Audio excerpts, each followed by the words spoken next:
Chris, how you doing? Wanted to talk just a little bit this morning about how much to tell a customer regarding whatever it is you're working on for them. I always run into a thing where I wish I could think of a better word there, but that's all I can think of. You have somebody's computer or laptop or tablet or whatever you've got, and there's something wrong with it, and you want to give them all of the information that they need to have to make an intelligent decision. And so you're trying to do that, but then you realize that you're speaking a language that they don't really understand. I mean, it's a technical language.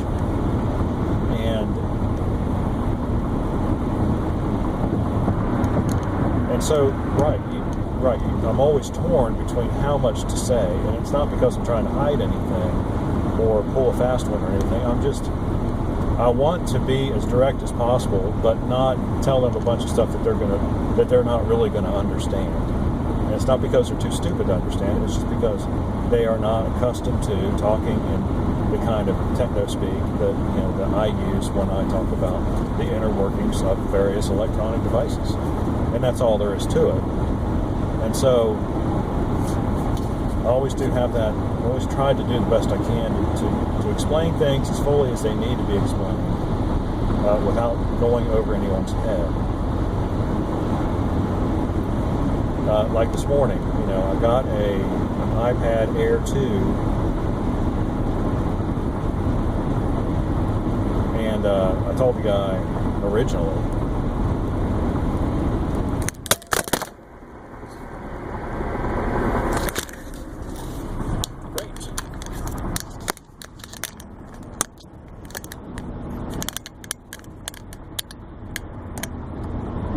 isn't that magical? Suction cups, they always fail. Originally I told the guy that it would be $75 because I looked on Amazon and I saw the digitizers were like $20, $25, whatever. So I said, $75 gets taken care of. Well, the digitizer comes in. Take out the iPad Air, which has a shattered digitizer, absolutely shattered. The LCD's fine, but the digitizer's toast. So I'm thinking, okay, well, this won't take very long. So I start working around the edges, and it doesn't take me long before I figure out that the digitizer and the LED on this model are completely adhered together, and there is no way in the world that I'm going to get this digitizer detached without breaking the LED. There's no way.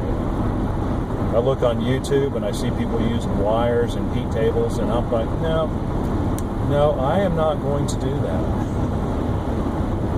Number one, I can't do it. I don't have the equipment. But number two, the odds of right, and that was really the whole thing. It's like at some point, one of two things is going to happen. I'm either going to break the LED panel by applying too much force trying to get a chunk of the digitizer off, or I'm going to burn it with my heat gun because I'm trying to soften the glue up enough to get the digitizer pieces and parts off of there. So I called him back this morning. I said, look, I can't do it. But I know he's a doctor, and he's a pretty intelligent guy because I've done other work for him, and so I felt like I could really go into more technical explanation about exactly why it couldn't be fixed. What I said was that, you have three layers. You've got an LED panel, you've got the plastic with adhesive on both sides, sheet plastic, and it's what it is. It's made. That's what it's made that way. And then you've got the digitizer on top. That plastic is made that way, so it does get sandwiched in between there. And then you heat it up, and then it really adheres on both sides. So, it used to be when going to digress here a little bit. It used to be when these panels were made, it was basically just a very thin layer of glue. And so you're really working with one layer of adhesive there. You've got digitizer, glue, LED. Well, now you've got, in essence, in effect, what you've got is digitizer, adhesive, plastic layer, adhesive, LED panel. I mean, that in a practical sense. And so that's what I told him, because I knew he would grasp what I was talking about. For someone else who did not know nearly as much, I would probably just say, it's just not made to come apart. And I made a mistake when I told you that I could get it apart. And so now it's going to be a lot more money. Which is a subject for another video, which I'll probably do after this one, about, changing the price after you've already given somebody a quote, which I generally do not do. Once I give somebody a quote, it's just, in this case, it was extenuating circumstances, and so anyway, so that's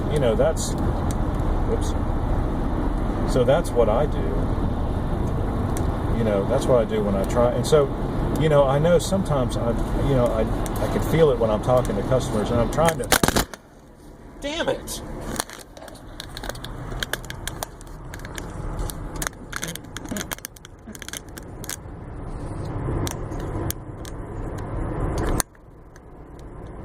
Dude, that doesn't look too bad.